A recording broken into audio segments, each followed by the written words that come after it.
Ladies and gentlemen, welcome back to the channel, and as we approach the end of the working week and see ourselves into a Scottish Cup tie this weekend, Celtic have big news surrounding the potential departure of Greg Taylor, big news surrounding the potential banning of Celtic supporters at the Allianz in a couple of weeks' time, and a few other things to talk about as we try to continue our treble charge. So strap yourselves in, what a way to end the week, a quiet one. Let's try and do it as quickly as possible. In and out, let's get the weekend started. If you haven't already, please make sure to hit like and subscribe. It would be much appreciated. We are trying to get to 50,000 subscribers by the end of the season.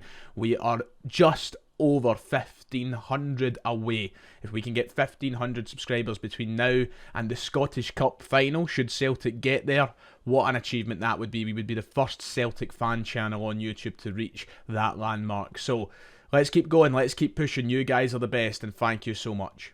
So let's start with the news we briefly touched on last night in the Celtic The Thunder.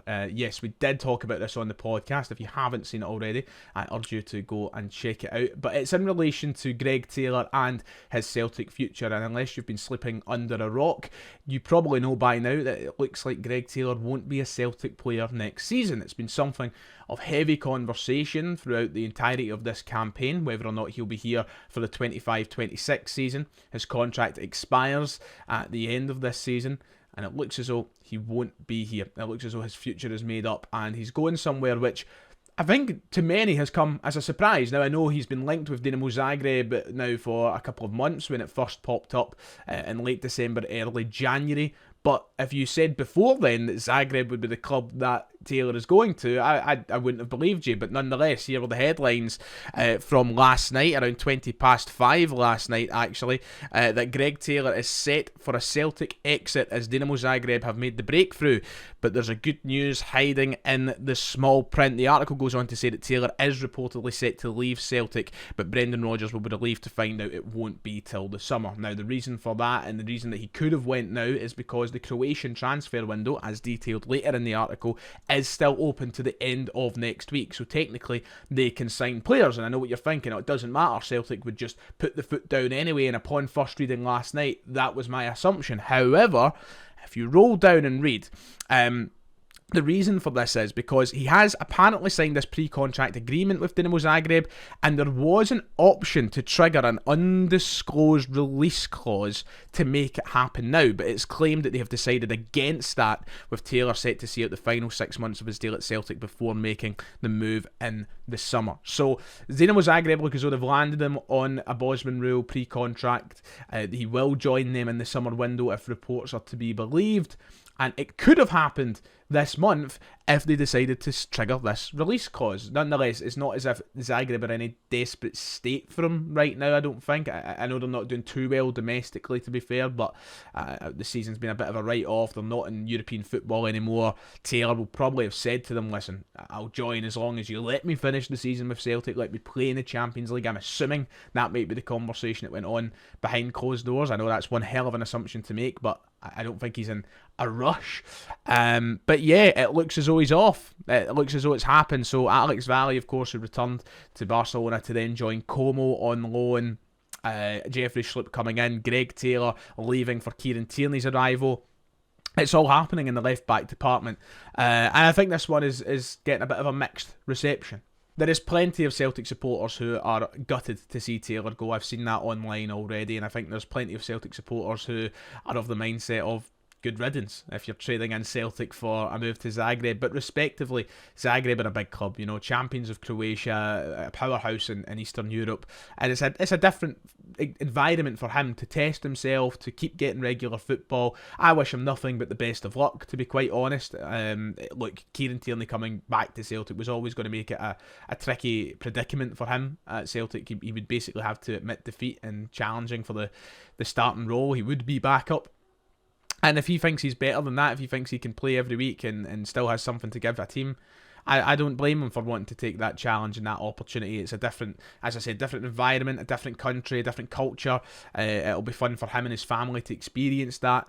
And I've been to Zagreb. I was there literally 2 months ago, and it's a lovely city. It's a lovely place. So not so much the stadium though. Not so much the stadium. Look, listen. If he is off, if it is official anytime soon, then I wish him the best. We'll need to wait and see what else comes out about it. But it looks as though Greg Taylor will be leaving the club. So that's that for transfers at the minute. Hopefully, a couple of months of breathing room in the transfer department, both with ins and outs. We've just had a loaded January, one of the most hectic January windows that I can ever remember as a Celtic supporter. Even though we only made one signing, Christ, it felt like it went on an eternity with the names we were getting linked to and players leaving, and just a whole palaver. Anyway, Champions League football returns to Celtic Park next week, but the big question was surrounding whether or not Celtic fans would return to Champions League football away from home. Of course, there was that massive question mark hanging above the head of Celtic supporters as to whether or not they would be banned for the trip to the Allianz in Munich in a couple weeks' time. Celtic have released their statement today confirming there is no supporter ban for that fixture. Let's have a look together, shall we? Celtic released a statement saying that Celtic Football Club notes today the decision by UEFA's Control, Ethics and Disciplinary Body to fine Celtic €10,000, roughly £8,000, following our match against Aston Villa for the throwing of fireworks. We can confirm that Celtic supporters will be able to attend our forthcoming Champions League in Munich. As we had said previously, Celtic made every effort to ensure that our fans could attend this match, and we are pleased that UEFA has considered our detailed submission. We can also confirm the original suspended sentence remains in place as a result of the previous use of pyrotechnics, most recently at the match against Borussia Dortmund by a small minority of supporters. Again, we must make it very clear that pyrotechnics have absolutely no place at our matches, and should further incidents occur, then clearly, once again, there is an extremely high risk of our supporters not being permitted to access future matches. So Celtic have avoided the supporter ban for now, a small £8,000 fine for the club, and yes, of course, that suspended sentence remaining in place. Details of that potential suspension will probably come next season, so I take it out of your mind for now, just put it to the side. Away supporters will be in Munich for the second leg of this Champions League playoff round game against Bayern. Fantastic news, news that I think we can all breathe a sigh of relief at, especially for those who wanted to travel, and we can stop playing the blame game. Stop being grasses on social media as well, you know, it's not a good look. And the majority of people who are grassing and bringing things up about it and trying to get someone done are the supporters who wouldn't be going to Munich anyway. Most of them are the armchair supporters. So it's done. The blame game can stop, and we'll have supporters in Munich. Fantastic update, fantastic news. And of course, the pyro thing will need to be looked at and controlled in future so that we don't find ourselves in these positions. Because one of these days we will face, and obviously with this suspended sentence still in the air, we will face a potential supporter ban. But more often than not, it's through the actions of one individual and not a full support. And you know what? If that's what it is, then there's no point in pointing fingers at certain groups of people. And I say that because when I spoke about this a couple of weeks ago after the Villa game, when I came on this channel and we spoke about the flare or the smoke bomb, whatever it was, being set off in the away end at Villa Park, my live comment section was full of people blaming the Green Brigade, blaming boys, blaming the ultra groups, blaming certain supporters, when nobody knew who it was, when nobody knew if they were part of any group, and when nobody knew if it was linked to anything deeper than one individual who'd managed to sneak one in.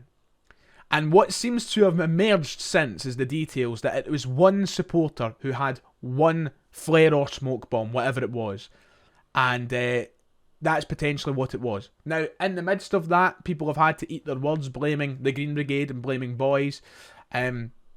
Stop trying to push your own agenda. Stop trying to blame folk just because you don't like them. And in regards to it being one particular individual, stop trying to find pictures of them on social media and grassing them in. The club will handle it accordingly. The club will handle it themselves. They don't need support. They don't need a fucking private investigator to go and find the person. They'll deal with it. Don't be a grass. And that's not me just saying that. I know some people go, oh, that sounds like you're being a wee guy, don't be a grass. But seriously, what are you getting out of it? The club aren't going to reward you free tickets. The club aren't going to stop trying to ruin somebody's chance of going to the football because you don't like a flare or you don't like a smoke bomb. It's pathetic. And if you don't agree with me, fine, cool, whatever, if you don't like that point of view. But I think it's pathetic that you would try and get somebody banned for life because you were upset that they had a smoke bomb at the game. Just move on from it. Voice your discontent. Don't grass them in. If anybody is wondering the details of the suspended sentence from the Borussia Dortmund game, effectively what that means is that there is a threat with a suspension hanging over the head of Celtic that if any of the offences from the Dortmund game are repeated within the next 2 years, there will be a supporter ban. So effectively, Celtic fans need to avoid having pyro at any European games for the next 2 years, or there will be a supporter ban. I'm hoping that is one that we can all adhere to. I'm not here... And you know what I've just said a moment ago, my rant about grassing folk in or whatever, isn't me advocating for breaking the rules or taking a flare to the football. If you want to try and put those words in my mouth, feel free, because a lot of people like to do that in the comments section. I've noticed that recently. If I'm not advocating for it, I'm not saying do it. Be very careful. Look out for the rest of your supporters. Don't allow people to miss out on games. It's not worth it. As much as I like the atmosphere of a flare at the football, and as much as I don't care about it personally, a lot of people do care, and supporters like to get their away trips. So, we've just got to be careful with it. On that note, if you are now intending on going to Munich, you might be put off by the flight prices. This is just a sample of what flights from either Glasgow or Edinburgh Airport are now for the Monday to Wednesday. The cheapest flights you can get are £245. And that's a 22-hour journey with a stop in Dublin overnight, and the way back it would be a 24-hour journey with 2 stops in Palma, Mallorca and Alicante, Spain. If you're brave enough to do that, God bless you. And then if you keep going down, as you can see, 15 hours, 18 hours, they're just ridiculous. The prices have flown up. I managed to get myself flights before the official announcement of the supporter ban not being in place. So I'm quite lucky with my flights and my prices, and I think many of the Celtic fans going are in the same position. If you just, for example, try and find direct flights, let's have a look very quickly. If you search for direct flights, I don't even know if there will be any at this point. There probably will be, but it'll be an absolute fortune. There you go. I don't think there is. None from Glasgow or Edinburgh anyway. There you go. No direct flights on Skyscanner from Glasgow and Edinburgh that go on the Monday. The Sunday, I don't know why. This isn't a fucking travel channel, but this is just showing you the extent of what... It's nuts what happens when you try and travel. Let's just try Manchester on the Monday and see if there's any flights and how much they would be, but direct. But I doubt there will be. I think that basically the whole United Kingdom has got their flights to Munich. Oh, here we go. If you want to fly from Manchester direct on Monday, there you go. £478 is the cheapest you're going to get. So, if you can afford that, you better act fast, because they're just going to keep going up. And finally, before we end things, Celtic play Raith Rovers tomorrow at Celtic Park in the 5th round of the Scottish Cup. It's a 5:30 kick-off in a game which, of course, we want to win to continue our treble charges, but one that comes with a big dilemma for Brendan Rodgers because, well, Wednesday night we play Bayern Munich. So, the squad is thin at the minute. We know that. We have one first team striker in Adam Ida, and one proven first team striker, I should say. We don't have Dyson Maeda for the Wednesday game against Bayern, of course, because he's suspended. And we are thin in other areas. Right back, for example, we've only really got Johnston, and then it's a drop off to Ralston. So, you know, there's areas where Celtic don't want to risk certain players, but you also don't want to go out and play a very weak team in the risk of being knocked out the cup. Raith Rovers will come to Celtic Park and certainly go for it. You know, it's a huge opportunity for them. We said that in the podcast last night.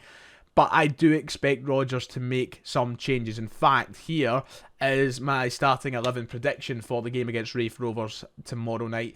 Schmeichel and goals. I think it'll be a back four of Ralston, Trusty, Scales and Schlupp. The reason for that is because we've seen him rest Johnston in recent weeks. We've seen him rest Vickers in recent weeks. Those are the two biggest defenders for us going into this game on Wednesday night. They need to be rested for me. That's the back four I think he could play. Schlupp getting a start would make sense. Midfield three, I think a lot of people might expect to see McGregor dropped. I've still got him in mind for now just because he's the captain. But McCowan and Bernardo with him so that Engels and Hatate are rested up. That's still a brilliant midfield three. That's the best area in the team right now, isn't it? No matter what combination of midfielders are playing, you feel pretty confident they can do the job. And then the front three, I've gone for Yang, Ida and Maida. Now, a lot of people will say this is a big chance for Kenny, that Kenny should play and Ida should be rested just in case something happens. I just don't know if Kenny's at that level yet for Rodgers to be starting these games. I think he'll play Ida in the first half to see where we are and then maybe take him off. It's a risk, of course, because if Ida gets injured, we're gubbed for Wednesday. But I still think he'll play. And then Maida and Yang, I think, will be the two wingers. Maida can play the full 90. You could even play Maida up front and arse about with the wingers, I suppose, because Maida can afford to play the 90 here. But this is the team I've went for. People are going to say, is this not a chance for Sinsalo? Well, technically, yes, of course it is. But Rodgers has already showed us this season that he's not going down the cup goalkeeper route. And neither he should, I don't think. Schmeichel has been fantastic. Sinsalo's came to Celtic knowing exactly what his role is. I don't think there was any secrets in that when we signed him. So yeah, I think this will be the team. Right, that does it for today. If you've enjoyed, please make sure to hit like and subscribe. I'll see you over the weekend. Cheerio.